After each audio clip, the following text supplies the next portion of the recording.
This Sunday, here at St. John's, we will be following the path late in this green season, this long season after Pentecost. And during this time, through the summer and into the fall, the lessons that we have are all mainly kind of instructions for Christian life from Paul's letters, his epistles, as well as beautiful stories, parables, as well as healing stories from the gospel narratives. And as we get later and later into the season, and as we sort of start to approach Advent on the horizon, some of the themes start to get a little bit looser.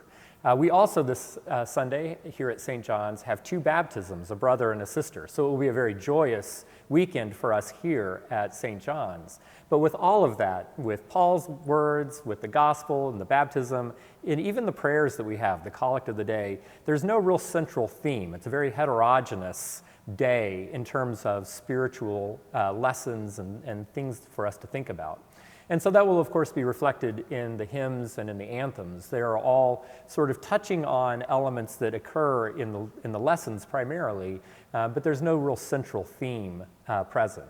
One thing that will kind of unify the music, at least, is that we will have a lot of 20th century or modern takes on some very traditional words. So, for instance, the opening voluntary, the organ piece that begins the service, is a 20th century piece using a very traditional hymn tune, the tune Saint Cecilia. This is a tune that was very popular in the 1940 hymnal era, and it survived into the 1982 hymnal, although it's not a hymn that we sing very frequently. The setting of that tune, that will be the organ prelude, was written by my mentor, John Boda, who I studied with in graduate school at Florida State. And it will be interesting to hear sort of a late 20th century take. You can hear the contours of a traditional hymn tune and yet some kind of surprising harmonies and treatment of that hymn tune. That will be true even more, that approach will be even more felt in the offertory hymn that the choir will sing, a piece by John Gardner. And if you're really astute, you might remember John Gardner's name as the person who wrote a very lively setting of Tomorrow Shall Be My Dancing Day that's always very popular when choirs sing that in the Christmas season. And it has a lot of rhythmic vitality and, again, a real quirky nature. Those same qualities are true in this setting of a very traditional hymn text, Fight the Good Fight with All Thy Might. Again, something that was in the hymnal 1940 with two tunes and survived with both of those tunes into the 1982 hymnal. Although, as time has gone on, we tend to de-emphasize some of that militaristic or combative language, fighting the good fight. We've sort of gotten away from that a little bit in our spirituality. So it's a text that has sort of lost a little bit of its traction, although it has some really wonderful ideas in it about perseverance. And again, the words are drawn right from Paul's letter to Timothy. So the piece is in 4/4. There are very four stable beats in each measure, but Gardner starts off with a very asymmetric way of organizing the rhythm so that you have something that really feels a little lopsided. And then the choir comes in with something that's a little more traditional.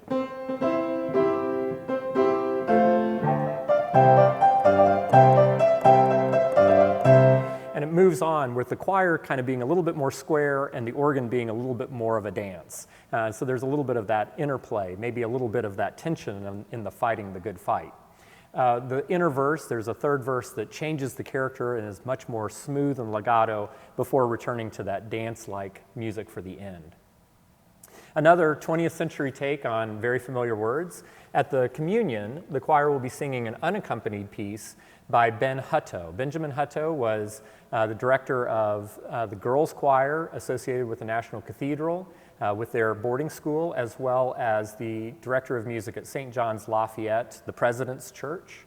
And he wrote what sounds like really could be an early American folk tune for the words of "Just as I am, without one plea." Again, very familiar words, and we sometimes have very particular association with those words. And with this early American rustic tune, it sort of allows us to see the beauty of those texts in a different light.